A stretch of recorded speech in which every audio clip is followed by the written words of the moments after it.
hemos invitado a José Luis Espert, economista, claro. Gracias por estar. Muy bien. Placer. José Luis, ¿cómo viene el año? ¿Cómo lo ves? En ese mismo lugar se han sentado varios economistas. ¿Ah, sí? Sí, y cada uno ha puesto su granito de arena para conformar, según cada uno, su punto de vista, qué es lo que viene. Pero, ¿cuál es el tuyo? Mira, el mío, yo te diría, empezaría por lo conceptual, por lo de fondo, por el bosque, porque hay 1000 árboles de los cuales hablar, ¿no? Sí.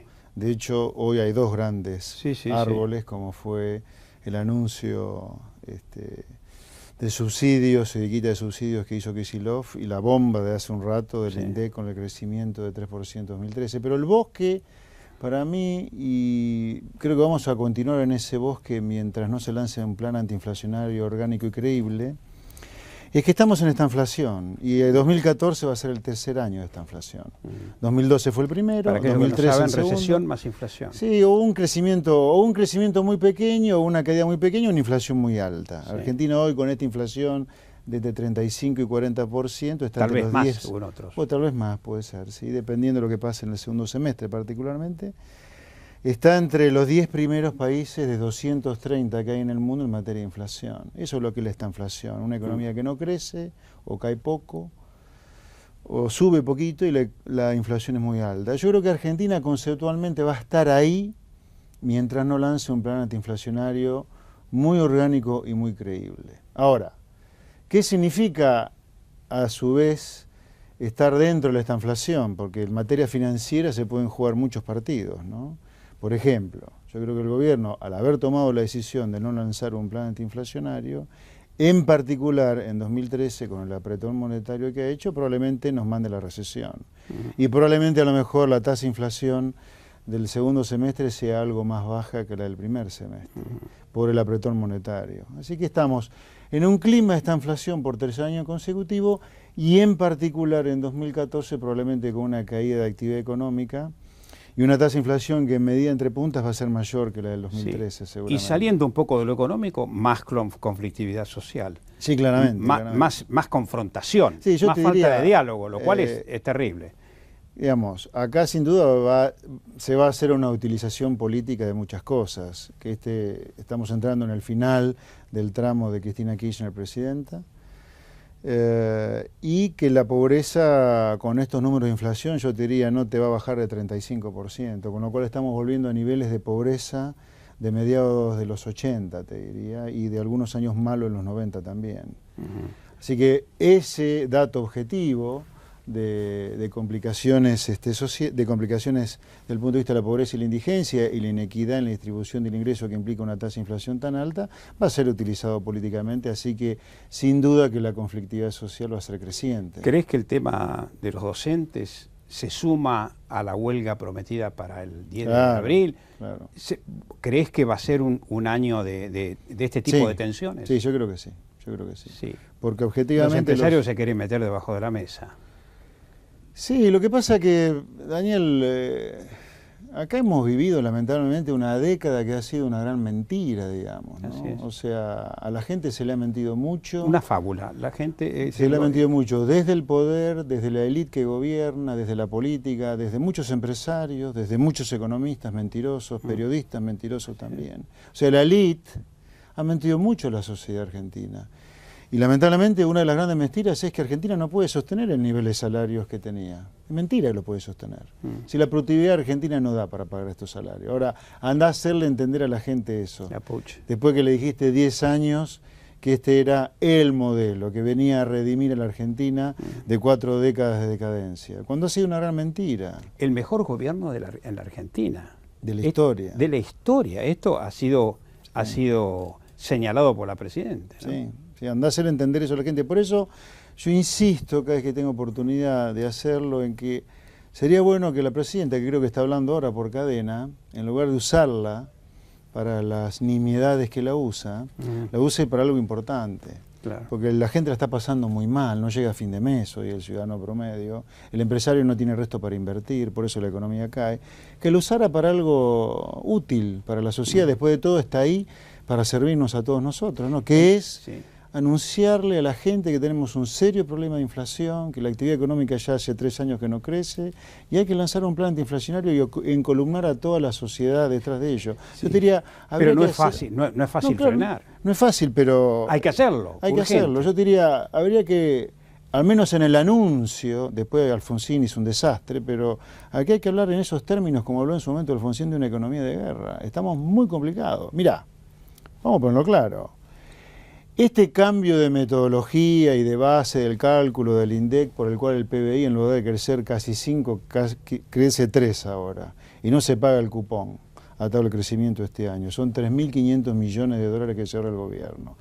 El tarifazo de hoy que se anuncia ante las paritarias, ¿sabes qué demuestra? El comienzo del paritario. El comienzo. El comienzo de la justicia. ¿Sabes qué demuestran las dos cosas? Que no tienen plata, no tienen un peso partido al medio. Adicional a eso, que el gobierno se ha empezado a endeudar. O sea, no da más. O quiere endeudarse, porque en No, realidad hasta ahora se ha movido con fondos Banco Nación, ANSES, Banco Central. A YPF, a Repsol le vas a pagar emitiendo deuda, ya está, eso claro, ya está. En el boletín oficial de ayer. Que no van a ser los 5.000, sino casi el doble, pagando intereses. No, mira, ahí cuidado, ahí hay un tema. La mitad de YPF vale 5.000 millones de dólares. El valor presente que vos le vas a pagar a los accionistas de Repsol va a ser 5.000 millones. A lo largo de 15, 20, 30 años van a ser 12.000 millones de dólares, pero el valor presente es la mitad de lo que vale YPF. Se le está pagando lo que corresponde, dado que se decidió expropiar a la empresa. Pero el gobierno, te diría, hoy ha dado un mensaje muy claro para mí, más allá de la anécdota, entre comillas, salvaje del tarifazo y de la corrección del PBI, que no tienen un peso partido al medio. Entonces eso debería hacer la presidenta, debería blanquearle a la sociedad eso y lanzar un plan antiinflacionario, si no va a ser un parto de acá a fin de 2015.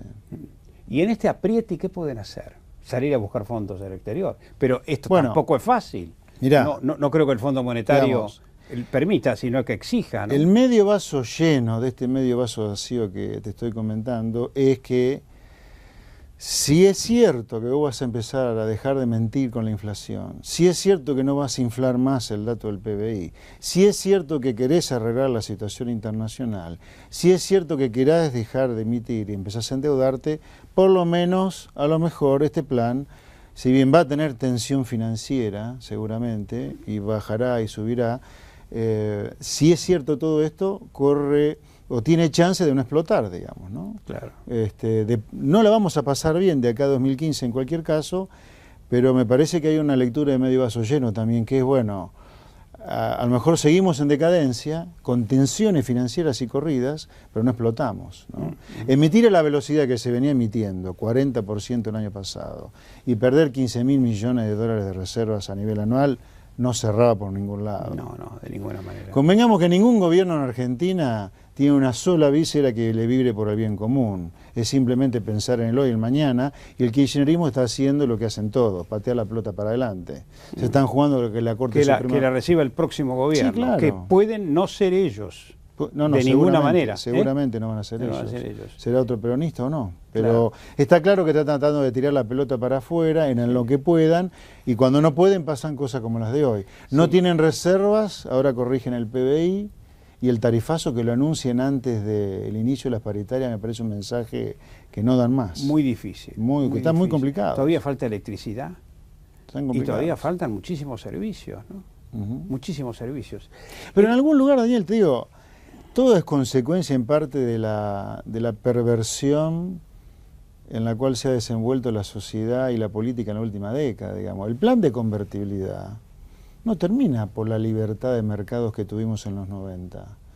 Termina como consecuencia del desastre fiscal que hicieron Menem y Cavallo. Por eso el plan de convertibilidad empieza por el default de la deuda pública. Vos no defaulteás la deuda pública si no tenés mucha deuda pública, y no tenés mucha deuda pública si no tenés mucho déficit. Claro. Menem hizo un desastre fiscal, particularmente con Cavallo, que le explotó de la Rúa, que es un accidente. Esta gente hizo otro desastre fiscal, y en algún lugar peor que antes, porque Argentina nunca tuvo este nivel de recaudación, y tenemos el quinto peor déficit fiscal del último medio siglo. Entonces, la gran estafa que fue la última década, que ya terminó, digamos, el plan no da más, es anecdótico ya, es hacerle creer a la gente que la libertad genera crisis. Entonces ahora tenemos un Estado que ha succionado, abducido y devorado a la sociedad. Porque esto que estamos sufriendo ausente. Ausente cuando le interesa. Obviamente, obviamente. Por eso las rutas son un desastre, nos matan como bichos. No hay infraestructura. Las calles son una mugre, la educación es un desastre.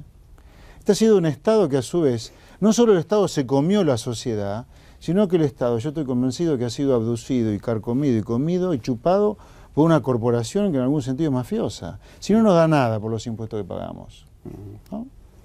El gobierno confía, fíjate vos, ¿no? Confía en que la exportación de soja le va a permitir sortear algunas dificultades, ¿no? En primer lugar hay que ver qué pasa con el precio de la soja. En segundo lugar, qué va a pasar con los competidores en la exportación de soja que tiene la Argentina. Y en tercer lugar, por la demanda. Todo es muy relativo, ¿no? Sí. Pero, ¿cuál es tu opinión?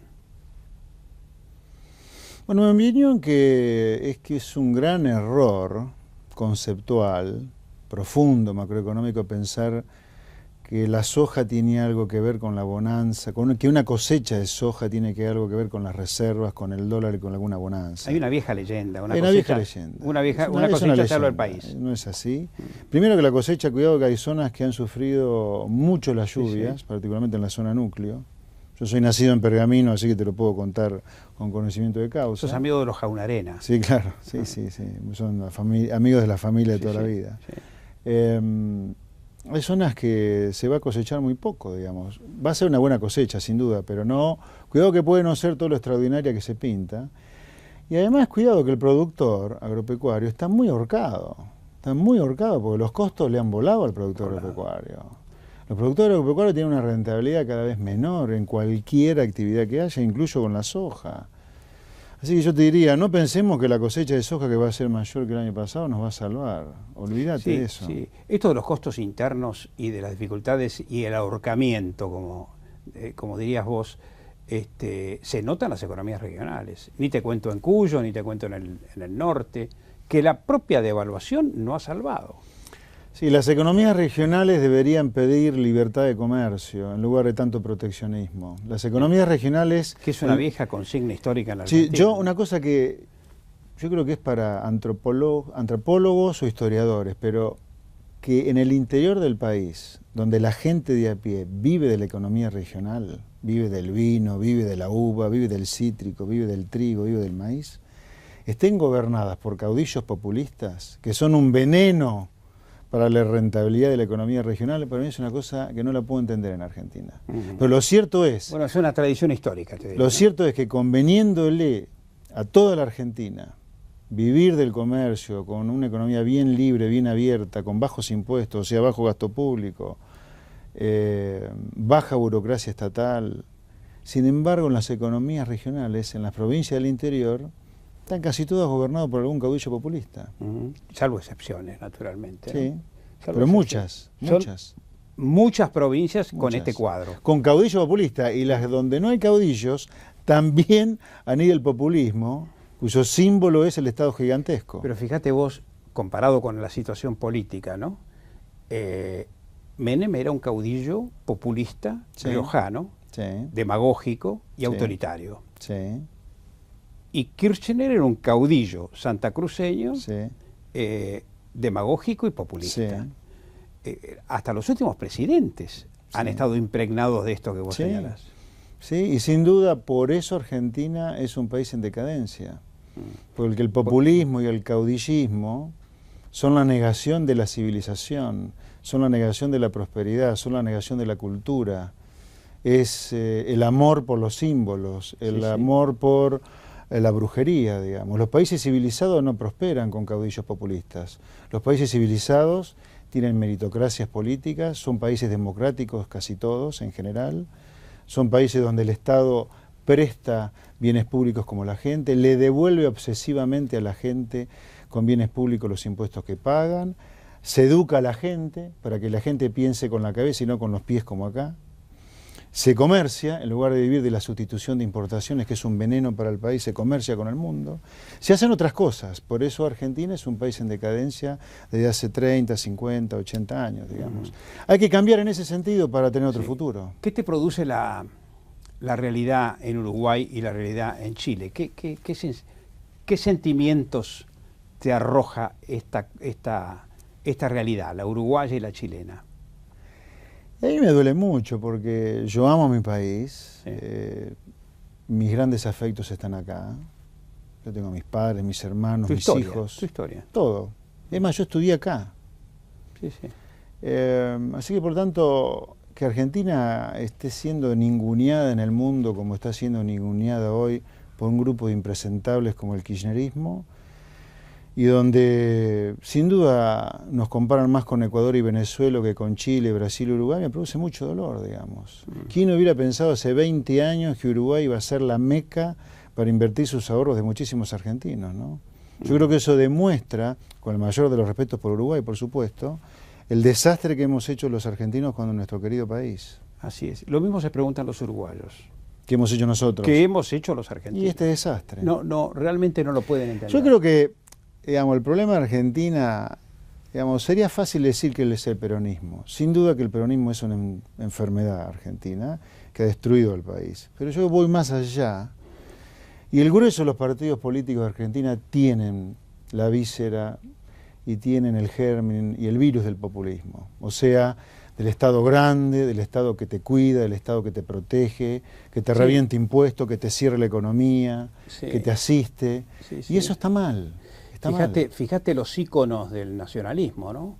Rosas, Irigoyen, Perón, ¿no? Siniestros. La línea populista. Siniestro, en lugar de hablar de Alberdi, Sarmiento. Sí, sí. Figuras ilustres, ¿no? Sí. Digamos, está claro, a mí, y la otra cosa que me duele es que en este mundo globalizado, donde la realidad de lo que hacen tus pares te golpea, pues ya no estamos a mediados de los 70, donde una carta demoraba meses, donde conseguir una comunicación internacional esperabas horas después de pedirla. Lo que hacen los países que prosperan te golpea la cara. Y sin embargo nosotros queremos imitar a países marginales como Venezuela. ¿Qué nos pasa a los argentinos? ¿Qué nos pasa que votamos estas cosas? No solamente en esta situación, ¿no? Fíjate que y en los 90 y antes también. A Menem lo votaron 3 veces. Pero claro, ¿no? Y antes también. Sí. Y la última vez, ya lo recordé en otro programa, 4,5 millones de votos. En el 2003 ganó Menem. Si no hubiera balotaje, Menem presidente. Bueno, y tener una década de kirchnerismo también habla mal de nosotros como sociedad. Sí, digo, que no hemos podido romper este círculo asfixiante, ¿no? ¿Qué país deja esta gente cuando se vaya en 2015? En el mejor de los casos nos va a dejar con la economía estancada. En el mejor de los casos una tasa de inflación de 40%. Con el mercado del trigo destruido, con las economías regionales destruidas, con reservas mínimas. Un país que es una mala palabra en el mundo. Sería bueno terminar con esto, pero para eso se requieren cambios. Argentina no puede estar gobernada por los peores elementos de la sociedad como hoy. Argentina necesita meritocracia política. Argentina no puede tener una educación inclusiva, donde los chicos se los apruebe simplemente para que terminen el año. La educación es para el elite de los chicos que se quieren romper el alma estudiando. En Infobae TV, en la promoción de Infobae TV, una de las preguntas que se nos hizo a los conductores es ¿cuál es el ministro de Economía que más te gusta o que más te convence? La misma pregunta te la hago a vos. ¿A mí? Sí. Ninguno. Es lo que yo contesté. Ninguno. Es lo que yo contesté porque realmente si uno va evaluando la historia económica del país, no te podés quedar con ninguno, ¿no? ¿Qué cosa seria? O sea, algunos han tenido logros, otros no tanto, ¿no? Labaña, por ejemplo, te menciono. No, Labaña me parece parte del problema a mí, ¿Ah, sí? no de la solución. A ver. ¿Cómo? Sí, Labaña es parte del problema de la decadencia argentina y no de la solución porque tiene ideas vinculadas con lo que es el populismo industrial que ha sido siniestro para Argentina y yendo a una cosa más de corto plazo, Labaña es uno de los grandes responsables de haber destruido el Mercosur. El Mercosur proponía en su estatuto, no yo, en el estatuto del Mercosur, libre comercio con Brasil a partir de 2015. Y el regalito que dejó Labaña antes de irse fue el restablecimiento de los mecanismos de acción competitiva. para proteger algunas industrias. Argentina tendría que tener 0 aranceles para importar dentro del Mercosur, según la Constitución del Mercosur, no según lo que digo yo. Y Labaña rompió eso. Labaña dejó a Argentina fuera del mercado de deuda por una salvaje reestructuración que hizo en el 2003. 2003, 2005. Sí. 2003 hizo la propuesta. Sí. Así que creo que Labaña es parte del problema. Como Cavallo, no es que con esto le esté hablando a Cavallo, Cavallo es parte del problema también. Cavallo es el actor intelectual del plan Bonex, que estafó a la gente con los Bonex, el plazos fijos. Es el autor del Corralito. Nunca hubiera habido Corralón sin Corralito, el Corralito fue de Cavallo. Así que yo creo que hay gente que es parte del problema, no de la solución. ¿Dirías que entonces la desaprensión de la gente o la falta de compromiso con la realidad, porque es evidente que es una sociedad denigrada que reacciona de manera individual, ahora, por supuesto, en las exigencias salariales masivamente, ¿no? Pero es como, sí, es como el no te metas, ¿no? Mira, Daniel, acá hay una cosa seria en la Argentina y me preocupa muchísimo, que está roto el contrato social que vincula la política con la sociedad. O sea, el político, pero ya lo perdió, o sea, ya no lo registra. Que el impuesto que vos pagás y que yo pago y que los chicos que están acá pagan, el político tiene la obligación de devolvértelo con un bien público. No, acá te matan impuestos. Y con esperanza. Acá te matan impuestos. Y nunca te dicen por qué viene el nuevo impuestazo. Los países que progresan, no solo la legislación, no solo los impuestos se legislan por ley, sino que además el político tiene un ADN por el cual tiene una obsesión por devolverte los impuestos bajo la forma de bienes públicos. Mientras nosotros tengamos una clase política que funciona como una corporación, casi a veces en la ilegalidad, como se están probando tantos casos de corrupción hoy, así no hay futuro. Vos tenés que tener políticos que tengan la obsesión por devolverle a la gente los impuestos que paga con bienes públicos. Bienes públicos no es el sexo de los ángeles, es educación básica para los que la necesitan, salud básica para los que la necesitan, es calles que no sean una mugre como la que son en casi toda la ciudad del país, son rutas que no te rompan el auto, es seguridad para que no nos maten por la calle como si fuéramos bichos. Que los teléfonos funcionen. Esos son bienes públicos. Ese es el político que Argentina necesita. No necesitamos esta gentuza que recauda para la corporación. Bueno, José Luis, muchas gracias. Un placer. Hablaste, como siempre, con vigor realista. Soy así. Siempre fue así. Sí, bueno, está fenomenal. Y siempre será así. Siempre será así. Sí, en mi caso sí. Es un caso de frontalidad. Es una opción. Lo cual a mí me gusta mucho, ¿no? La frontalidad es muy buena. Es una opción de vida. Y nos faltaría más en la política la frontalidad. Y el acuerdo, naturalmente, las dos cosas juntas. Gracias por estar aquí. No, por favor, gracias por la invitación. Hemos dialogado con José Luis Espert, economista. Mañana nos vemos sin falta una hora adelante, a las 16 horas, por una serie de compromisos. Bien, muchísimas gracias y hasta mañana.